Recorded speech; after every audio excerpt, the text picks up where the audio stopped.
Kasaragod Karadka agriculturist welfare society തട്ടിപ്പ് കേസിൽ കസ്റ്റഡിയിലുള്ള മൂന്നാം പ്രതി നബീലിന്റെ അറസ്റ്റ് ഉടൻ രേഖപ്പെടുത്തും.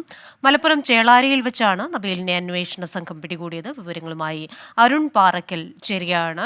അരുൺ, ഈ അറസ്റ്റ് രേഖപ്പെടുത്തിയിട്ടുണ്ടോ? എന്താണ് കൂടുതൽ വിശദാംശങ്ങൾ? CPIM നിയന്ത്രണത്തിലുള്ള Kasaragod Karadukka agricultural welfare cooperative society തട്ടിപ്പുമായി ബന്ധപ്പെട്ടുള്ള കേസിലെ മൂന്നാം പ്രതിയാണ് ഇപ്പോൾ അന്വേഷണ സംഘം അറസ്റ്റ് ചെയ്തിരിക്കുന്നത്.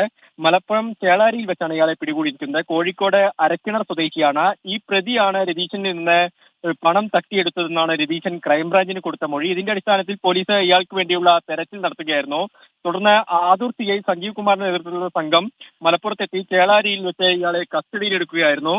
ഈ കാസർഗോഡ് ജില്ലയിലെ കിന്നിങ്ങറിൽ അവിടെ ബാങ്കിന്റെ പുതിയ ശാഖ തുടങ്ങുന്നതിന് വേണ്ടി 10 കോടി രൂപ നിക്ഷേപമായി നൽകാമെന്ന് രതീഷിനെ പറഞ്ഞ് വിശ്വസിപ്പിച്ചു. ഇതിനായി റിസർവ് ബാങ്കിന്റെ ഉൾപ്പെടെ രേഖകൾ രതീഷിന് മുന്നിൽ തെളിവായി കാണിച്ചു. അങ്ങനെ വിശ്വസിപ്പിച്ച് പണം തട്ടിയെടുത്തു എന്നാണ് രതീശൻ നൽകിയ മൊഴി.